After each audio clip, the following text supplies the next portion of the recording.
Assalamualaikum warahmatullahi wabarakatuh. Perkenalkan, nama saya Anna Fauziza, saya dari kelas 3A1 Informatika. Di sini saya akan menjelaskan mengenai simulasi kinerja CPU dan memori pada sistem komputer saya. Saya akan membahas dua hal utama. Pertama, bagaimana cara menghitung jumlah instruksi yang dapat diproses oleh CPU dalam 1 detik, dan kedua, bagaimana desain hierarki memori pada sistem komputer. Selanjutnya, di sini yaitu kinerja CPU dan perhitungan instruksi. Di sini saya menggunakan prosesor Intel Celeron N3350 at 1,10 GHz. Jumlah inti 2 inti, kecepatan maksimal 1,68 GHz, cache level 1 112 KB, cache level 2 2,0 megabit, RAM 5,8 gigabit, digunakan 48% sama dengan 2,8 gigabit. Selanjutnya, di sini menjelaskan kecepatan CPU dan beban kerja. Di sini saya menggunakan Intel Celeron N3350 dengan kecepatan maksimal 1,68 GHz. Kecepatan ini menunjukkan beberapa siklus per detik yang dapat digunakan oleh CPU. Namun, pada skenario ini kita diberikan beban kerja sebesar 80%, artinya CPU hanya beroperasi pada 80% dari kapasitas puncaknya. Untuk menghitung jumlah siklus yang digunakan oleh CPU dalam 1 detik, kita kalikan dengan kecepatan maksimal, yaitu 1,68 GHz, dan dengan beban kerja 80%. Jadi perhitungannya yaitu 1,68 GHz dikali 0,8 menghasilkan 1,344 GHz. Ini berarti CPU beroperasi pada 1,344 miliar siklus per detik. Selanjutnya, kita perlu memperhitungkan jumlah instruksi yang dapat diproses oleh CPU dalam satu siklus. Untuk prosesor seperti Intel Celeron NCC50, kita asumsikan bahwa IPC adalah 1 instruksi per siklus.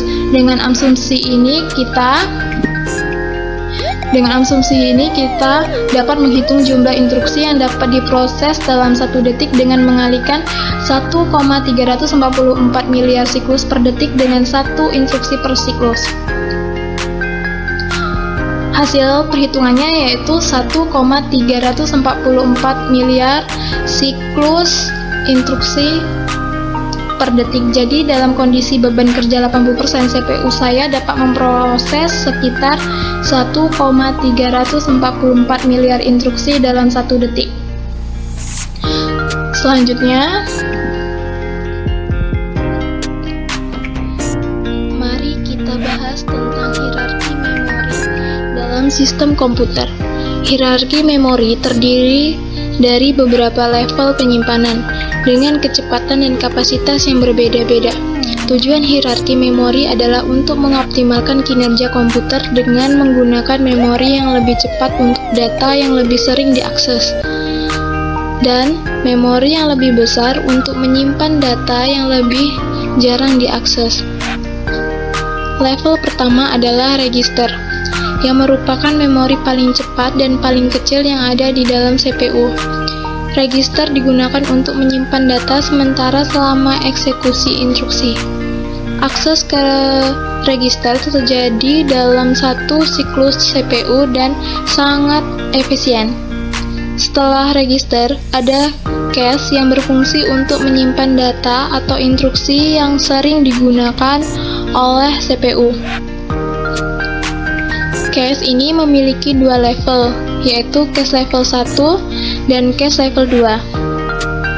Cache level 1 berada di dalam CPU dan memiliki kapasitas yang lebih kecil, sekitar 32 KB hingga 128 KB, namun sangat cepat. Cache level 2 memiliki kapasitas yang lebih besar, sekitar beberapa megabit, namun sedikit lebih lambat dibandingkan dengan level 1. Setelah cache ada RAM, yang merupakan memori utama sistem.